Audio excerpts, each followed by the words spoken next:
Good afternoon and welcome to the March 18th regular meeting of council. The city of Parksville recognizes the people of the Coast Salish Nations and their traditional territory upon which we gather with gratitude. Before we move on to consent agenda, if Amanda, do we have anyone online? Is Councillor Beal online or not? Okay, thank you. I won't be looking for the screen then. Thank you. Council, we have the consent agenda, the minutes of the council meeting held March 2024. And also the approval of the council meeting agenda today. Do I have a mover or seconder for the recommendations? Moved by Councillor Grens, seconded by Councillor Martin. Any errors or omissions or discussion? All those in favor? Carries unanimous. Thank you. Today we have two delegations.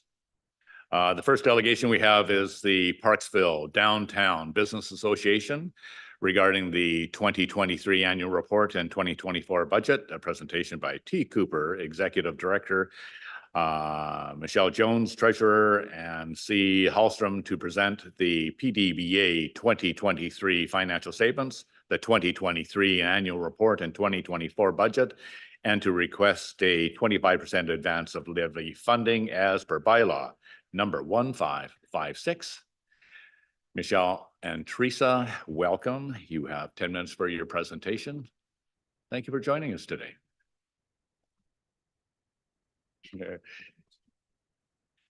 These are big chairs. I feel like Edith Ann. I know, that's on purpose. So Mayor and Council, thanks for having us here today to present the Parksville Downtown Business Association report for our annual funding that is required through our bylaw. And first, we would like to play our digital annual report, as everybody probably saw, but it's better on a big screen. Nice to know.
Well done. Thank you. That video, excellent. So, and if anybody wants to share our Parksville Downtown video, it'll be on our website, so feel free to share it out. We think it's a good promotion for Parksville Downtown. So everybody, you in your package, you will have gotten our approved budget and our audited financial statements, and our certificate of insurance. And really today, I don't want to go through all the numbers. I think most of you were at our AGM, so I'll skip through the numbers. I'd like to highlight some of our priorities for next year, which will be, as Teresa discussed at the AGM, rejuvenation of the downtown core, member engagement and community engagement, strategic planning. As we go for our new 5-year mandate, we're going to do a strategic plan this year. So it'll give us our strategic plan for the next 5 years, which is good. We're going to do more of a support local businesses and more community events to build on what we did last year. This year, we're anticipating about 40 events. And then I just wanted to open it up to questions, because if you've got any questions for us, we're here to answer them. And if not, we're good. But thanks. Thank you so much. Well, you proved last year was a pretty exciting year. You were jam-packed last year, and I understand you're hope to even improve on that record this year. So we are anticipating all sorts of good things. Right up front, I want to say council's appreciation to the efforts you've done with our downtown, with our PDBA, the association itself, but for our community itself. And that's what you've done. You've provided a great value to us, and thank you for your professionalism of what you've done. And you've got a good vibe going on right now, and I appreciate that. And it's many comments from the public anyways, just to say what's going on in Parksville. Well, what day is it? That's all I say. That's what's going on. So thank you so much for everything you do. Councilor Gilbert. Thank you, Mayor. Good afternoon. Thanks for coming before council. And you mentioned that for 2024, the focus is on rejuvenation. And I see that one of our strategic priorities is revitalization of downtown. So for the benefit of the public, if you could mention some of the things that we could anticipate coming from PDBA for rejuvenation efforts. Thank you.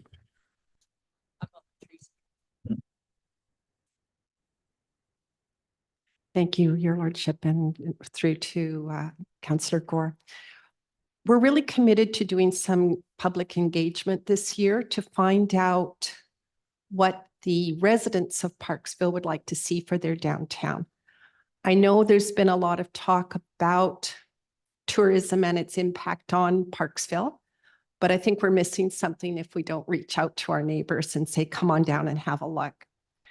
To be honest, we have two plans. One is a plan B, but the first plan is, fingers crossed, we've applied for a grant for $100,000 from the province of BC in order to do a full community engagement on economic diversity and it's a long word, rural economic diversity and infrastructure program.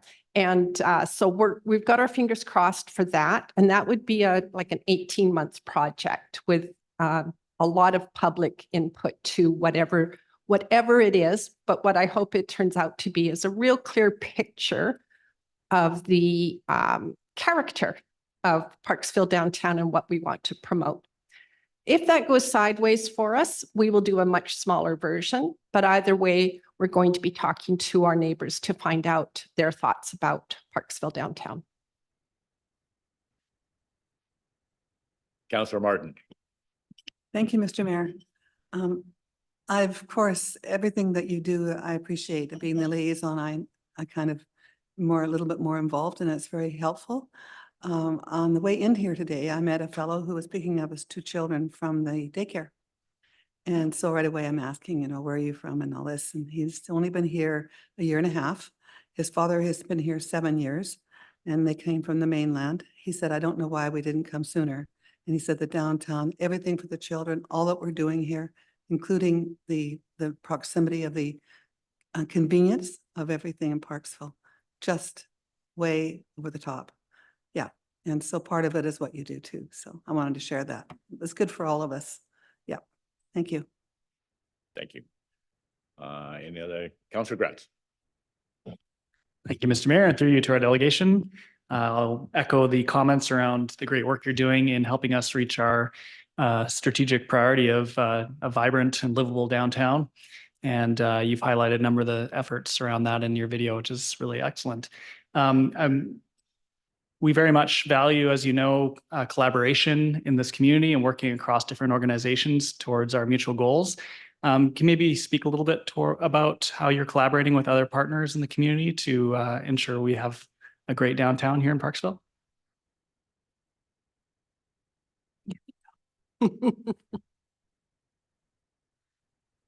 Along with all of our events, we do have some events that are truly going to be partner events. And I don't want to announce them because my partner isn't here. I want that to be a joint announcement. But we do work very closely, not just with with our stakeholders in Parksville, but across Oceanside.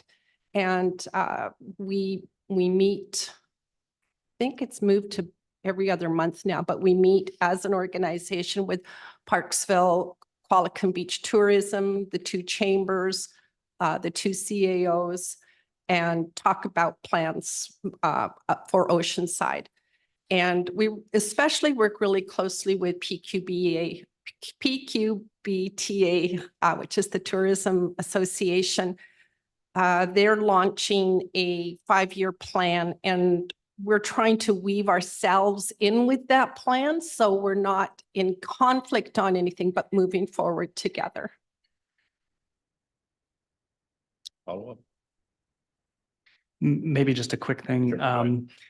Thank you for that. And that's great to hear, as tourism is a major driver in our local economy here. So thank you for your efforts there. We are in the midst of a transportation master plan process in the city of Parksville. So I'd encourage you as an organization to weigh in on that, both individually as members, but also perhaps as an organization. Mm-hmm. And also we've had some recent provincial legislation come into force that I would also encourage you as an organization to respond to and send a letter to the appropriate provincial ministries around your concerns or questions or ways to work better together on those changes. Thank you. So yeah, we have been working with the city on the transportation plan, as our board members have all been involved, and we've encouraged our membership to come as well. But we are also one of the stakeholder groups, so we have special meetings with the consultant with the stakeholder group. So we've had some good input on the transportation plan. And as for the provincial legislations, we're all over it. Thank you for your advocacy on that. Appreciate it. Any other questions, council? That's it. Thank you so much for your presentation. Well done again. And looking forward to continuing our partnership. Thank you.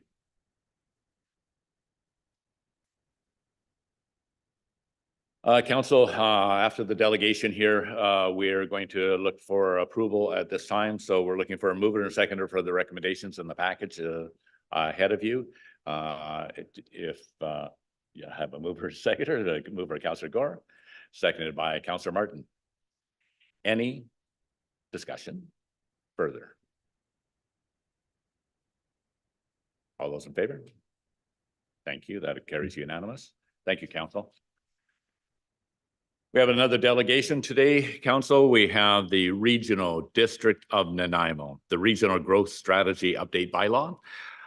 Presentation by Jay Shao, Senior Planner for the RDN regarding the request before council to accept the Regional Growth Strategy Bylaw.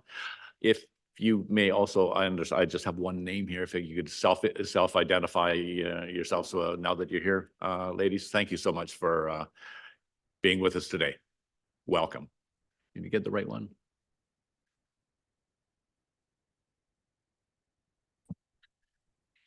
Thank you, Mayor and Council. My name is Jamae Shealy, Senior Planner with the Regional District. I'm joined this afternoon by my manager, Kim Fowler. I'll let her introduce herself. Kim Fowler, the Manager of Long Range Planning, Energy and Sustainability with the Regional District of Nanaimo. So you may recall, we were last here before you in December. At that time, I was presenting a proposed copy of the bylaw. And today I'm here to talk to you about what we consider our final draft of Shaping Our Future 2040. And it's also before council in terms of a decision or recommendation through staff to accept the bylaw. But before we do that, I would just like to spend a few minutes letting you know how we got here. So a regional growth strategy is a high-level policy document. It sets out the region's vision and goals for sustainable growth. It addresses items that cross municipal and regional district boundaries, such as housing, transportation, climate change, environmental protection, and so much more. It also includes a monitoring program that helps us measure our progress towards those important goals. So it may be more familiar to yourselves in the community with respect to an official community plan. So by comparison, a regional growth strategy is a long-term, future forward-thinking document. It provides a 20-year context. It focuses on infrastructure, servicing, all community services, and again, the items that I mentioned in terms of regional significance. With respect to an OCP, it is focused at the community level and it represents each member municipalities or electoral areas' unique characteristics, as well as the community's vision. OCP needs to align with the RGS and demonstrate how the community's vision supports the implementation of the RGS. And that's done through the regional context statement. Each OCP contains a regional context statement. And through this update process, if the bylaw is adopted, then the community would have the opportunity to look at the regional context statement and identify how it aligns to the context of the updated RGS. The community has up to 2 years to do that, and then they would forward that end result to the Regional District Board with requests for acceptance. So these are the items that we reviewed. So starting in 2018, the board gave direction to update select policy areas, including climate change, housing, transportation and mobility, as well as our rural development, specifically agriculture, and then updating our demographic information as well as select measuring tools. They're also very clear that there be no change to our growth management framework, which includes specific land use designations, growth containment boundary, and the related policies.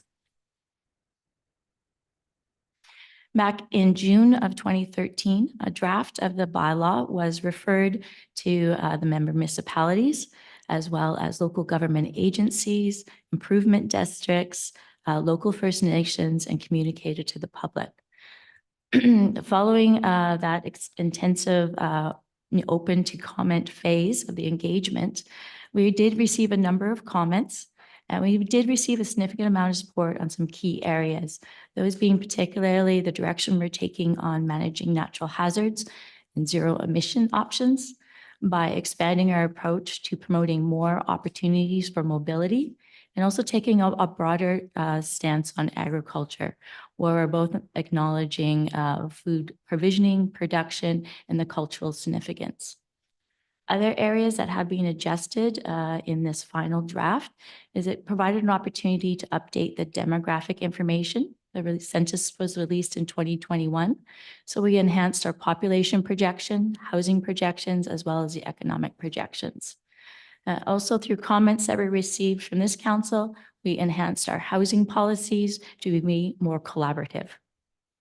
And then also provided an opportunity for us to revisit our language to make sure that was clear and that it met the Canadian standards for accessibility.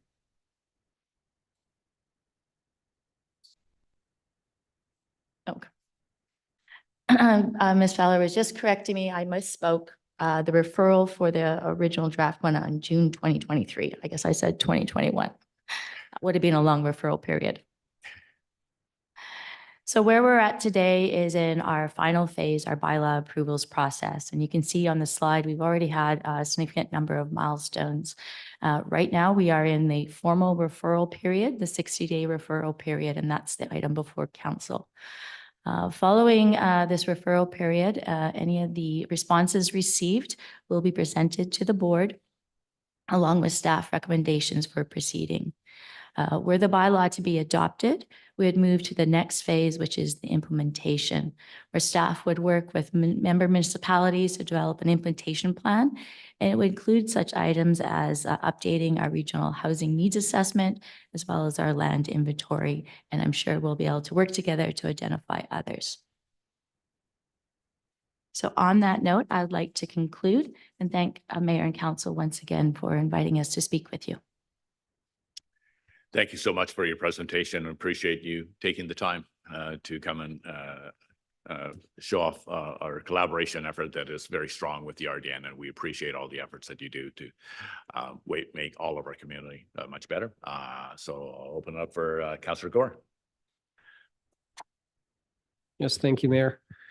Thank you, Kim and Jamay for coming before council. So we did get a draft when it first came out last year about the regional growth strategies. It was really interesting to see the active effort being made for sustainability, protecting the environment, as well as the need for housing. I was wondering, with the Bill 44 that was introduced by the province, seems to be the top focus is housing. So I was wondering how and if the RGS had been adjusted to accommodate the requirements of the Bill 44, because that will also determine our OCP, because our OCP now, as mandated by the province, has, again, the focus is meeting the housing needs for the next 5 years. My biggest concern, again, is, and I think most of the members of my community, is housing is needed, yes, but at the same time, infrastructure, sustainability, and protection of the environment should be taken into account. Please, thank you. Through the chair to the councillor. Yes, thank you for identifying particularly Bill 44 that was recently updated or adopted in January. With respect to the regional growth strategy, the regional growth strategy was not included as part of those legislative changes. And it's felt that the regional growth strategy already aligned with that, in terms that the growth that's intended is to occur within the urban centers, which aligns with the regional growth strategy. So we're not anticipating any changes to the policies or strategies within that document. One area that we do need will have work on is when the province releases a criteria for the housing needs reports, then we would go ahead and update our housing needs report and share that information more broadly. Thank you. Any other questions, Council? Councillor Grant. Thank you, Mr. Mayor. Question through to our delegation. First of all, thank you very much for coming today and appreciate all the hard work on this RGS. So I'm pretty new to this, so I have some questions maybe that will betray my newbiness, but can you maybe speak a little bit to how we can best achieve the targets in the regional growth strategy collaboratively? A little bit, speak to that a bit, and I'll highlight the fact that, for example, within the regional growth strategy, there are targets outlined, but they're not necessarily like, they're just kind of relative targets, like more of this, less of that. So maybe you can speak a little bit to that. And then also maybe how do we best ensure that provincial and federal governments are also sort of supporting our efforts at the local level here? Thank you, Councillor. Response to the chair. There's a couple of kind of things I can unpack there. So with respect to the monitoring program, and hearing your point that when we talk about the targets, a lot of times they are, not necessarily all of them don't provide a hard concrete number. There are a few instances, such as with our emissions, where we've adopted the provincial emissions targets and where we have more concrete numbers. And now, as of this year, we now actually have data that we can measure that against. So with any monitoring program, we're really able to monitor where we have good tangible numbers. We monitor it regionally, so not by individual municipality or electoral area. So it is of the whole. So by doing that, we have a tendency to monitor in terms of, are we moving towards our targets? Are we stable, or are we not making any progress at all? And each year we produce an annual report, and I'm more than happy to make that available to council directly. But overall, we have been consistently moving towards the majority of our targets. We are also aware of areas where more work needs to be done. I'll give you one example, housing. That's one area where we actually have some stats that shows us that we've been moving away from our targets. So each year we request the data from the regional member municipalities, and we make that information public. Now, with respect to how do we engage with provincial agencies, we have a number of advocacy policies written into the document, and we've actually enhanced several of those policies from the last version. One example would be in terms of flood mitigation, where we're looking for more support from the province and more guidance on working towards that. Other areas similarly would be with our climate objectives. So hopefully I've been able to answer your question. Maybe a follow-up? Yeah. Can you give me some examples maybe for like how the rubber hits the road on? I definitely get there are some great policies in the document. But we have things, say, for example, issues with trying to get Modi to align with what we're trying to accomplish, or, you know, any number of provincial or federal ministries that we need in order to do the things that we're aspiring to do in the document.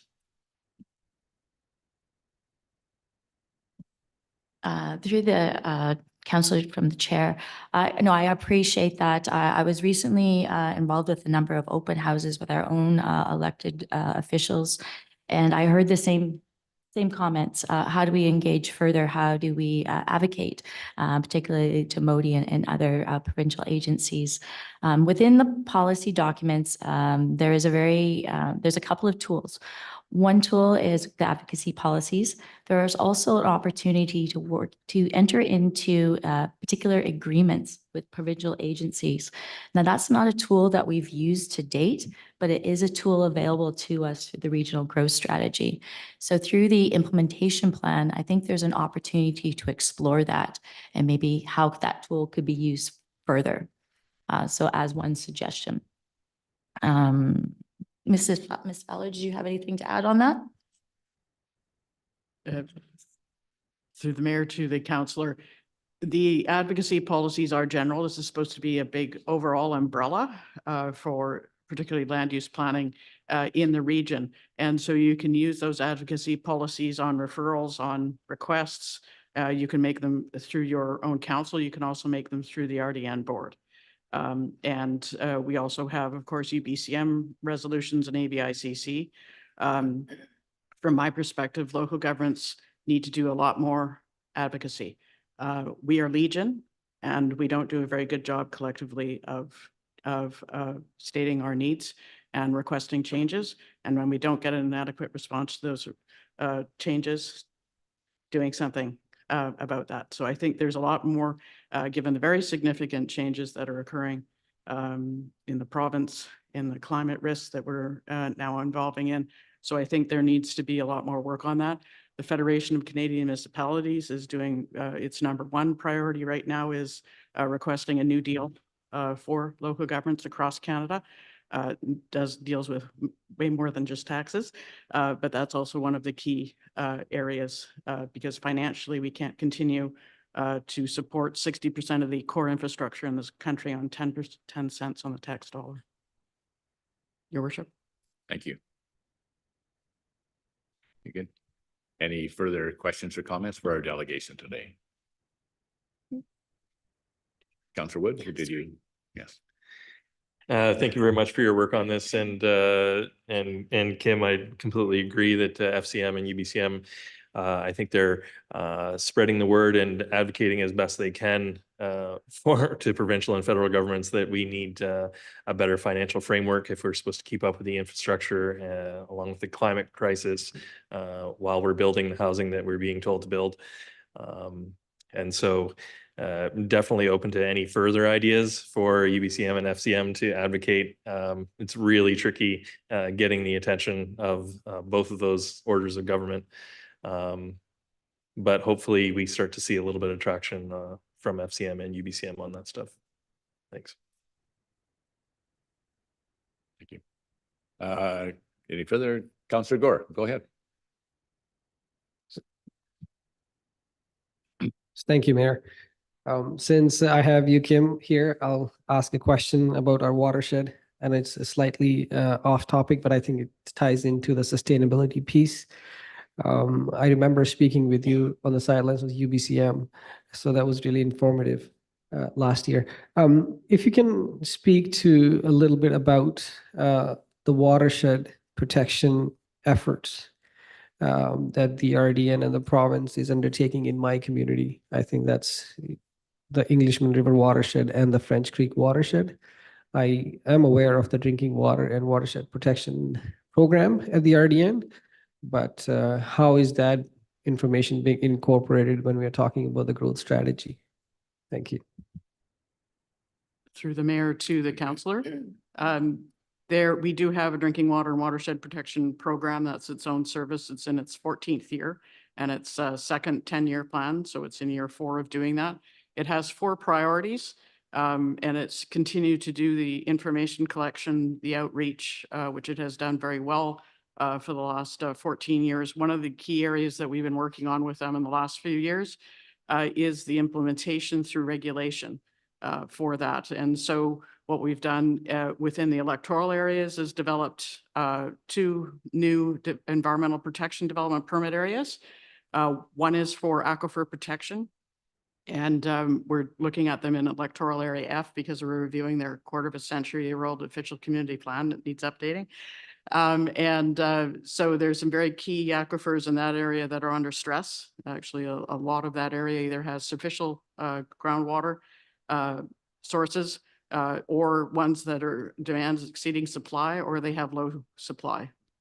And so that one requires some studies for particularly in heavy industrial and commercial uses. But for residential ones, we're also requiring rainwater management plans. And that is a tool developed by the Drinking Water and Watershed Protection Program. So it's implementing their best practices using the French Creek, what we call metrics. From that report in that the second environmental protection development permit area is to protect wetlands and forests.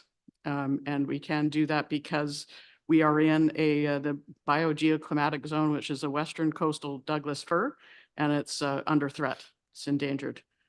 So by doing so, we make sure that the significant wetlands and forest stands will be reviewed through this development permit area if and when there is development for that. So those are a very specific example of what we're doing in that work. And the regional growth strategy does provide for the protection of watersheds in that program, but we very much work together with the Drinking Water and Watershed Protection Program and with the regional growth strategy, and then our individual, land use tools. And those environmental protections development permit areas have been shared with our member municipalities, so they have them as well. So we do have those discussions. Your worship. Thank you. You're good. Do you want to follow up? Go ahead. Thank you, Mayor. Quickly, just one sentence here. If I'm not wrong, the aquifer that you mentioned in area F, isn't like 216 that's shared with Parksville, or is it different? Through your worship to the councillor, there's a number of aquifers in electoral area F because it's a very large area. And so that is one of them. One of the other keys is that we just had to update all of our mapping for those development permit areas because the province just updated its mapping for the first time in 20 years for aquifers. So that information has also been incorporated in those maps. And that's the risk that it said that we're trying to look at and trying to mitigate. It protects existing residents and existing users of that water from someone coming in and not doing fully adequate review and negatively affecting existing residents and existing businesses. So it's trying to protect and make sure that we have a sustainable resource. Your worship. Thank you. Councillor Martin. Thank you, Mr. Mayor. And thank you both for coming and sort of explaining everything to us. It's much appreciated. We hear all these ideas and about planning to do with building and homes, and we have to expand our homes in Parksville and everywhere else. It's not just here. And do you have anything involved with the supplying the pushback from where are we going to get the people to do the job? I mean, it's one thing to have all these wonderful plans, which is appreciated. But does that come into your jurisdiction, or do you hear anything, or? I can relate it to the RGS, and then maybe Kim Fowler would be able to expand on that. So with respect to the RGS, it does include in economic projections, and part of that analysis identified what types of workforce we will need not only today but for the future. So I think that's important information for us to look at as a community, as a region, because it does forecast where we're moving towards. And just top of mind, I recall from that information, it was showing a significant shift from our more resource-based industries to our technical industries, and definitely a rise in terms of healthcare providers and long-term care providers. Because we're very aware that here in our region, our age profile is that our average age is 53 years of age, which is actually higher than the provincial average of 43. So we know we have an aging population. And so when we're looking at our economic aspect, we also need to know how to plan for and support that change. Thank you. I would like to, further, we were on a tour to do with some of the buildings around here that are going up. And there is builders here that are I ask about their workforce, and they have enough for what they're doing for us here at this particular time.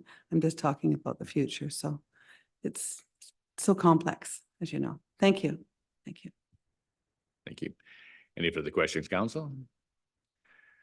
Thank you very much for your presentation. Well done as always. And we have, moving on to the agenda, we have an item following correspondence regarding the RDN. So looking forward to that. Thank you once again for your presentation.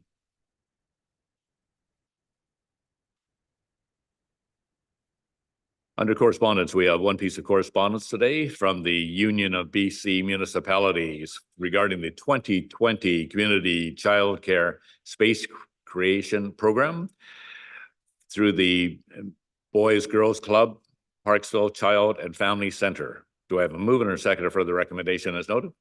Moved by Councillor Wood, seconded by Councillor Gore.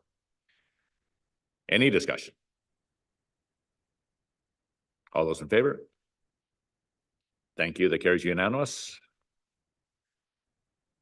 The first report we have is regarding the Director of Community Planning and Building for the formal consideration of the Regional District of Nanaimo Regional Growth Strategy Update Bylaw.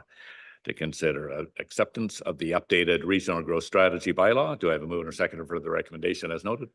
Moved by Councillor Wood, seconded by Councillor Grenz. Any comments or questions? Or discussion? Nothing? All those in favor?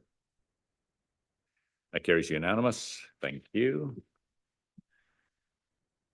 The next report on the agenda is from our Chief Administrative Officer regarding the Indigenous Engagement for Emergency Management to seek council direction on provincially required consultation with First Nation governments related to EMO and the Emergency and Disaster Management Act, EDMA.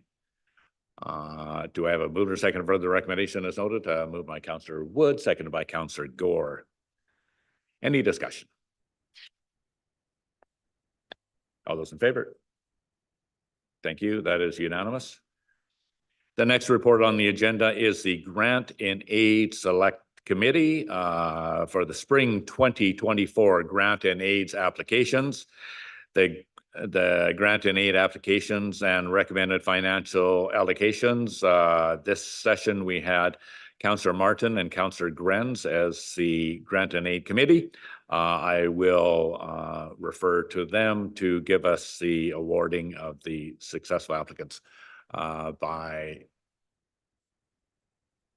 It's going to be Councillor Thank Martin. you. Yes, thank you, Mr. Mayor. Thank you. It is a privilege to do this, and we have a $2,500 for this spring term. And how we decided what we would do would be, it's hard to do all of them because there's so many apply.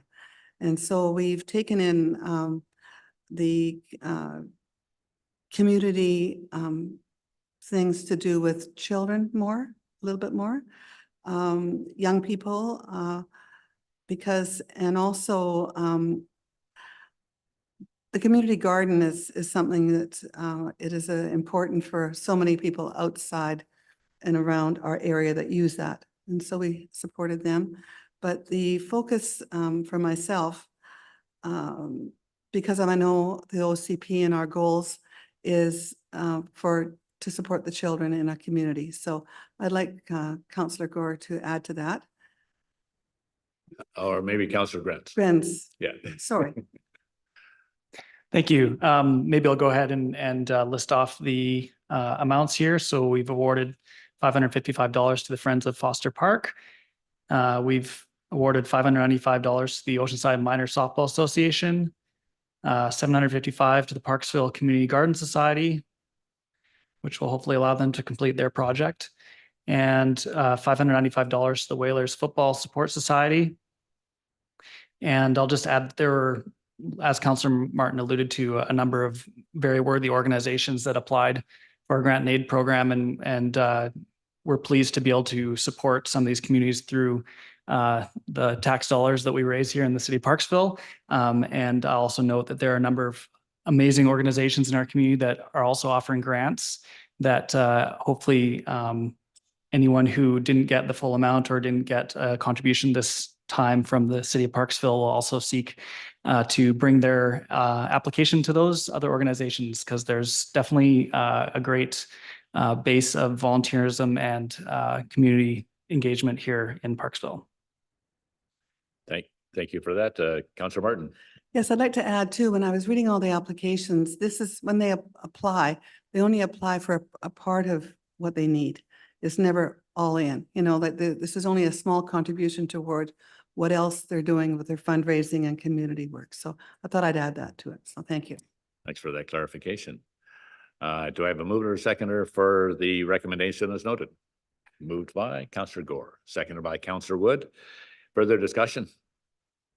Councillor Gore. Yes, thank you, Mayor. A quick comment. Thanks to the councillors, Martin and Councillor Grans. Having been a part of the decision, I think it's always very difficult to allocate these funds, and every organization is quite worthy and they present a really good supporting document. Thank you to both of you for taking this on and doing a great job. I'm quite satisfied with your decision. Thank you. Thank you. Further comments? All those in favor? That passes unanimous. Thank you so much. We have one motion on the agenda. In lieu of notice at this time, I am proposing the following for the reallocation of the pool feasibility study funding. This motion has been placed on the agenda in lieu of notice, so council may consider it at the March 18th regular meeting. I'll read out the entire recommendation at this time that I'm proposing. That council authorize reallocation of the $124,500 carry forward funding that was designated for the pool feasibility studies as follows. That $100,000 to be allocated to the Shelley Road Center Playground in 2025 and $24,500 to be allocated to the 2024 parks budget to allow for maintenance and minor capital upgrades in parks, including park facilities, and that the 2024-2028 provisional financial plan be amended accordingly. But I'm a seconder. Seconded by Councillor Grans. Thank you. Just as further discussion to make council aware, if you're not already, that we had $124,500 that was already carried through for the pool funding study, feasibility study. As you know, that has now been removed off the table. So it's appropriate for us to reallocate that funding that has already been appropriated to the items as I've mentioned anyways in my motion here. So that's where the money came from, and we just have to reallocate it because the pool does not appear to be happening at this time in Parksville. So it's best that we move on. So that was my point on it. Councillor Grens, if you have anything to say as a secretary, you can speak first, and then I'll move to the rest of council if they wish. Sure. Thank you, Mr. Mayor, and through you to the rest of council. Well, thank you very much for bringing this forward. It's while we're disappointed about the potential for a pool through the regional district process, I'm pleased to see that these funds now can still go to good use, serving our strategic priority around recreational facilities. So we're going to be able to see some more funding in our community for parks and playgrounds, which is great to see. So thank you very much. Thank you, Councillor Grenz. Councillor Wood. Thank you, Mayor, and thank you for bringing this forward. I'll echo Councillor Gren's thoughts as well. And it's really nice to see $100,000 going to the Shelley Road Center. I think that group has worked very hard with their own time and funds to get the project where it is now. And so it really makes me happy to see that. Thank you. Thank you. Councillor Martin. And I was just gonna say, thank you, Mr. Mayor, that this is wonderful because of the work that people did at the Shelley Road. The way they work together so much. They're very good there. And they'll be just thrilled. So thank you very much. Thank you. And Councillor Gore. Thank you, Mayor. Like Councillor Grenz mentioned, it's difficult to see that the feasibility study is not going forward, but at the same time, I think your proposal to move the monies towards the playground facility at the Shelley Road Center, I think is very appropriate. That community, that neighborhood has worked hard, as we've seen. They presented to us, they've been very willing to make this happen. And we have seen a lot of young families move into that neighborhood recently. So I think it will be a really good addition to that neighborhood. So I want to commend you for bringing this forward. I think it will go really well with the neighborhood and the community at large. Thank you. Yeah. Yes, and thank you for that, Councillor Gore. Our demographics are changing a little bit at a time, folks, and we are attracting a lot of new families to Parksville, and we're very appreciative that this gives support for our youth, and as well as recognizing that recreation is so important at those early years. So this center will certainly be welcomed, I know, in that area for a very strong community. One of the very strong communities that we have in Parksville that take ownership for their neighborhood and advocate for that, and which is the best kind of neighborhood at all, when you get buy-in from the neighborhoods themselves. So I appreciate the effort from the people at the Shelley Road Center and the advocacy regarding Pioneer Residents Association and so forth in making this happen. So I will call the question. All those in favor? That carries unanimous. Thank you, Council. Any other notices of motion at this time? Any liaison reports that weren't reported? None. Thank you. Council, wrapping up here, we have a mover and a seconder for a recommendation that pursuant to section 91E and K of the Community Charter, that council proceed to a closed meeting to consider items relating to the acquisition, disposition, or expropriation of land or improvements, and negotiations and related discussions respecting the proposed provision of a municipal service. I have a mover and seconder for that. That's moved by Councillor Grenz, seconded by Councillor Gore. All those in favor? Unanimous. Thank you. We'll go to